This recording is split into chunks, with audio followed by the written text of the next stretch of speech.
안녕하세요. 사랑하는 성도님, 영혼의 샘물 은혜의 자리에 오심을 축복하고 환영합니다.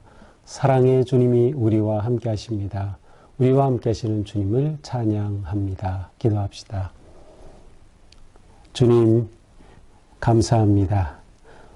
오늘도 주님의 은혜와 사랑으로 이렇게 희망의 새날을 맞이합니다.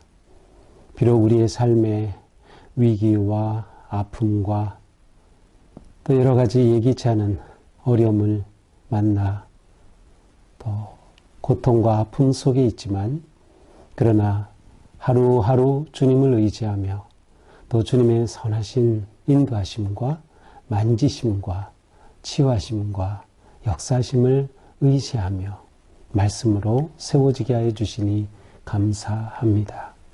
오늘도 주님의 말씀으로 우리를 흡족하게 채워주시고 말씀을 깨달을 수 있는 마음을 주시고 성령님 은혜로 우리를 세워 주시옵소서. 예수님 이름으로 기도합니다. 아멘. 오늘 말씀은 신명기 5장 11절부터 21절입니다. 너는 내 하나님 여호와의 이름을 망령되이 일컫지 말라. 나 여호와는 내 이름을 망령되이 일컫는 자를 죄 없는 줄로 인정하지 아니하리라. 네 하나님 여호와가 네게 명령한 대로 안식일을 지켜 거룩하게 하라. 엿새 동안은 힘써 내 모든 일을 행할 것이나 일곱째 날은 네 하나님 여호와의 안식일인즉 너나 내 아들이나 내 딸이나 내 남종이나 내 여종이나 내 소나 내 낙이나 내 모든 가축이나 내 문 안에 유하는 객이라도 아무 일도 하지 못하게 하고 내 남종이나 내 여종에게 너같이 안식하게 할지니라. 너는 기억하라. 내가 애굽 땅에서 종이 되었더니 내 하나님 여호와가 강한 손과 편팔로 거기서 너를 인도하여 내었나니 그러므로 내 하나님 여호와가 네게 명령하여 안식일을 지키라 하느니라. 너는 내 하나님 여호와께서 명령한 대로 내 부모를 공경하라. 그리하면 내 하나님 여호와가 네게 준 땅에서 내 생명이 길고 복을 누리리라. 살인하지 말지니라. 간음하지 말지니라. 도둑질하지 말지니라. 내 이웃에 대하여 거짓 증거하지 말지니라. 내 이웃의 아내를 탐내지 말지니라. 내 이웃의 집이나 그의 밭이나 그의 남종이나 그의 여종이나 그의 소나 그의 낙이나 내 이웃의 모든 소유를 탐내지 말지니라. 아멘. 이제 어제의 말씀에 이어서 오늘도 10계명이 계속되고 있습니다. 이제 오늘 말씀은 제 3계명부터 마지막 계명까지 전부 이제 내용이 나오죠. 자, 11절입니다. 너는 내 하나님 여호와의 이름을 망령되이 일컫지 말라. 자, 제 3계명은 여호와의 이름을 망령되게 부르지 말라 하는 것입니다. 여기서 망령되다는 것은 헛되다라는 뜻이 있어요. 그래서 하나님의 이름을 헛되게 부르지 말아라. 하나님의 이름이란 꼭 하나님의 이름, 여호와라는 그것만을 의미하는 것이 아니라 하나님이라고 하는 그분에 대한 마음과 태도를 말하고 있는 거죠. 그러니까 우리가 살아가면서 하나님의 이름을 오용해서는 안 되고요. 내 인간적이고 이기적인 이름을 위해서 하나님의 이름을 남용해서도 안 됩니다. 종종 하나님의 이름을 빗대어서 자기 주장을 하고 또 자기를 드러내고 나타내고 하는 그러한 사람들이 가끔 있죠. 이것은 잘못된 것입니다. 하나님의 이름은 하나님의 이름으로서 존중받아야 하므로 함부로 입에 올릴 수가 없는 것이죠. 사실 이스라엘 백성들은 하나님의 이름을 잊어버렸어요. 너무나도 귀하고 거룩하기 때문에 그 이름을 부르지 않은 거죠. 사실 이 성경에서 우리는 볼 때 이제 주님이라고 구약 성경에 특히 세 번역에서 이제 번역이 된 부분들이 있는데 여호와 대신 주님으로 많이 번역되는 곳이 있어요. 그것은 하나님의 이름을 존중하며 히브리 성경에서는 아도나이라고 하는 그러한 이름으로 대체하고 있는 것을 볼 수 있어요. 원래 아도나이라고 하는 것은 하나님의 이름 정확히는 몰라요. 모세에게 하나님께서 가르쳐 주신 이름이 있죠. 나는 나다. 에흐에 아슈엘 에흐에라고 하는 그 첫 글자를 따면 보통 우리 성경에 여호와 혹은 야훼라고 이렇게 되지만 그것이 정말 하나님의 이름인지는 어떻게 발음했는지도 정확히 모르죠. 그러니까 이스라엘 백성들은 하나님의 이름을 함부로 부르지 않은 거예요. 어느 누구도 입에 떠오르게 하지 않았던 것이죠. 자, 두 번째, 이제 제 4계명이 12절에 나오죠.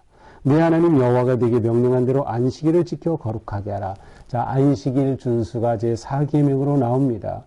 4계명에 대해서는 설명하는 내용이 13절부터 15절까지 굉장히 많이 있습니다. 엿새 동안은 힘써 일하라. 일곱째 날이 여호와의 안식일이다. 안식일은 누가 지키나? 내 아들, 딸, 남종, 여종, 소, 나귀, 심지어 모든 일하는 가축까지도 지키게 하라는 거죠. 아무도 일하지 못하게 하라라는 겁니다. 안식일이라고 하는 이 샤바트라고 하는 이 단어의 뜻은 멈춘다는 겁니다. 중단하는 겁니다. 시간을 멈추는 것. 더 이상 일을 하지 않고 멈추는 것이죠. 중단하는 것입니다. 특별히 이렇게 안식일을 명령하는 그 초점을 보니까 내 남종 여종을 너같이 안식하게 할지니라 라고 함으로써 이 안식일의 계명은 모두에게 주신 것이면서도 동시에 종이 있고 남종이 있고 여종이 있고 또 재산이 있어서 가축을 부리던 그러한 주인에게 주시는 명령입니다. 또한 그래서 너처럼 내가 안식하냐 내 고용된 사람들도 안식해야 된다. 심지어 가축까지도 안식해야 된다라고 하는 거죠. 왜 그렇습니까? 특별히 신명기에서는 이 15절이 특별히 기록되어 있어요. 내가 애굽 땅에서 종되었었는데 그렇죠. 애굽에 종되었던 그들을 여호와께서 능력의 팔로 건져내셨어요. 그래서 여호와께서 명령하여 안식일을 지키게 하셨다는 거예요. 다시 말하면 안식일을 지킨다는 것은 그들이 더 이상 애굽의 노예가 아니라는 거죠.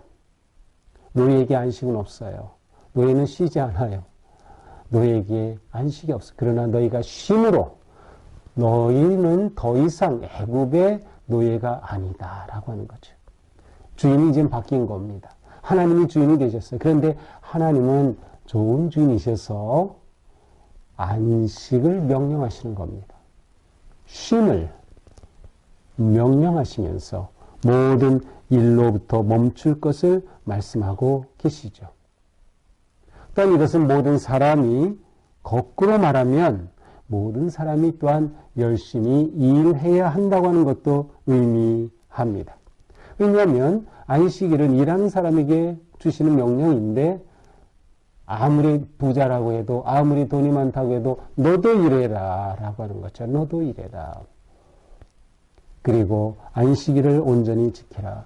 안식일을 준수는 이스라엘 백성들에게 아주 중요한 핵심적인 명령이었습니다.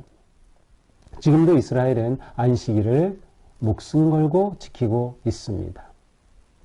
안식한다는 것은 모든 것을 하나님께 맡기고 내려놓는 겁니다. 우리는 지금 경제 논리로 살아가고 있죠.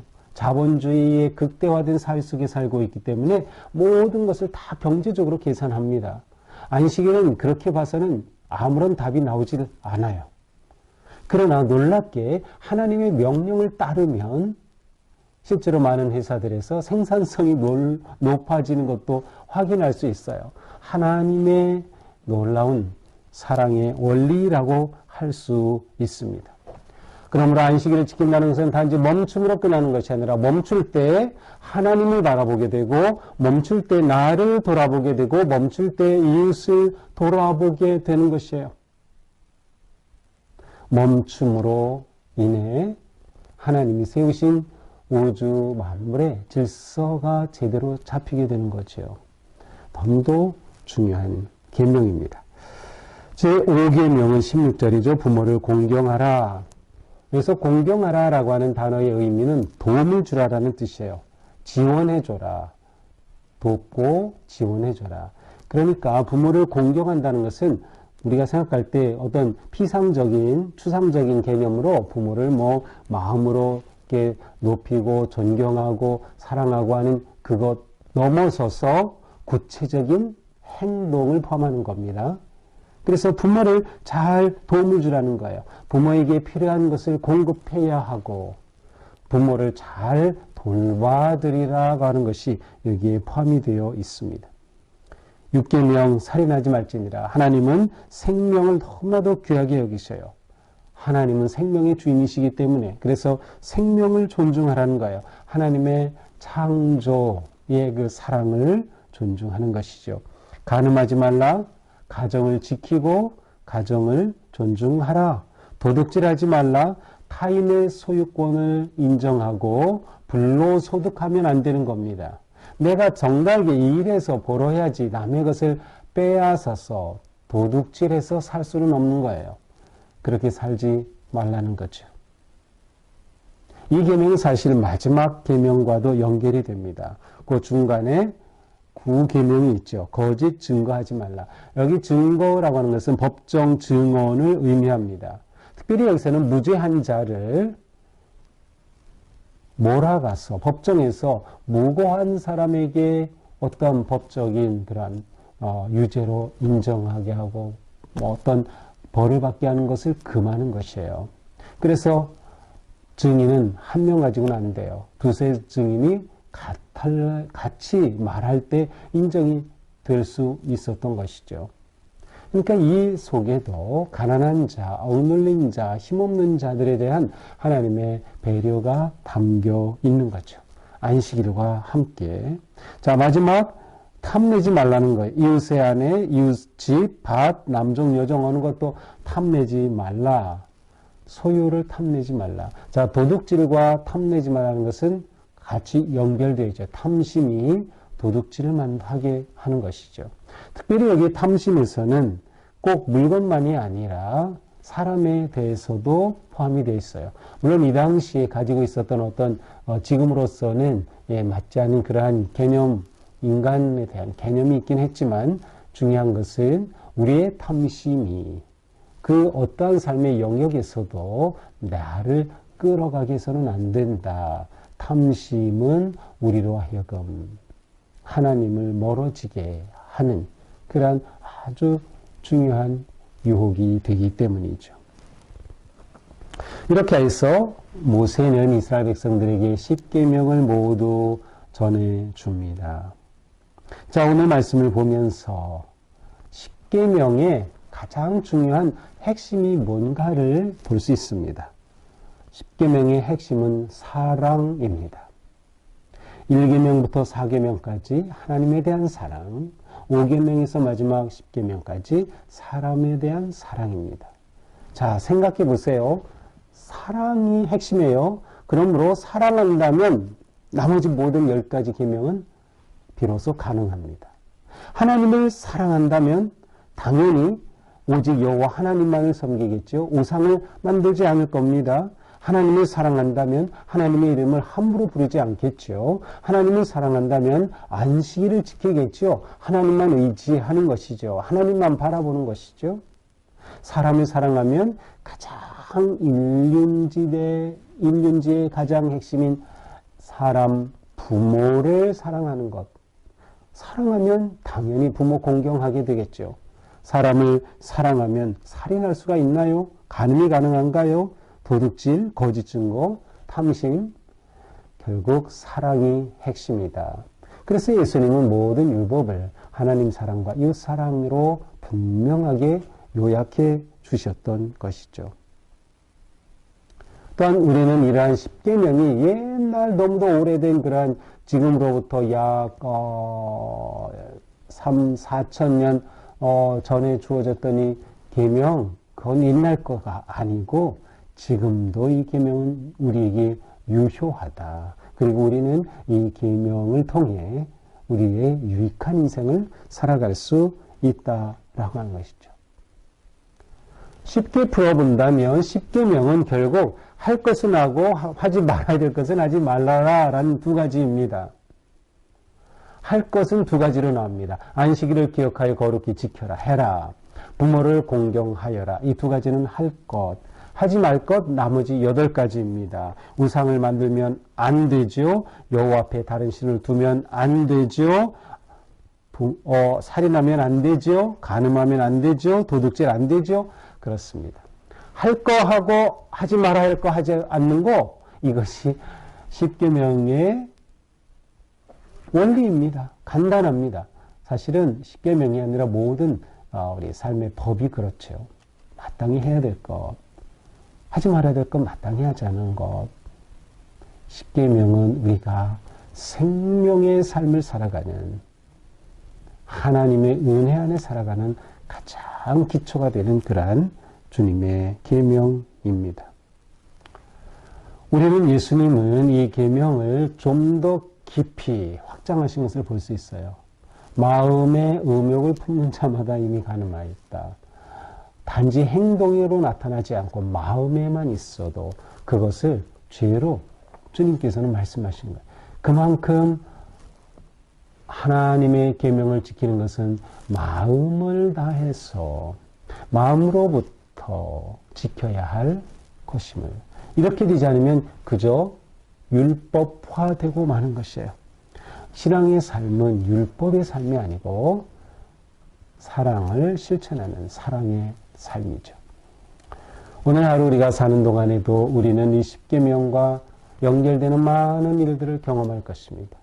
그때 우리는 한 가지만 생각하면 돼요. 사랑으로 내가 이것을 하고 있는가? 내 모든 행동의 근원이 사랑에서 나온 것인가? 그리고 정말 이것은 내가 해야 할 것이고 이것은 하지 말아야 할 것인가를 분별하는 것이죠. 오늘 하루도 우리의 삶이 주님의 은혜 안에서 이처럼 주님의 말씀을 품고 말씀에 따라서 할 것, 하지 말 것 따라 순종하는 그런 복된 하루가 되기를 주님의 이름으로 축복합니다. 기도합시다. 주님, 오늘도 말씀으로 우리를 세우시고 깨우쳐 주시니 감사합니다. 주님, 우리의 삶이 하나님께서 사랑으로 주시니 놀라운 계명과 말씀을 기쁨으로 따르고 순종하며 온전히 주님을 내 마음에 품고 사랑하고 또 우리 이웃을 사랑하는 아름다운 삶에 헌신하게 하여 주시옵소서. 이것이야말로 우리가 사는 길이고 이것이 하나님의 은혜를 누리는 것이고 이것이 진정한 복의 길임을 믿습니다. 저희가 순종할 능력과 용기와 믿음, 지혜를 더하여 주시옵소서. 예수님 이름으로 기도합니다. 아멘. 네, 오늘도 우리의 삶이 주님의 이 놀라운 은총의 계명 안에서 복되고 아름다운 삶 되기를 축복합니다. 사랑합니다.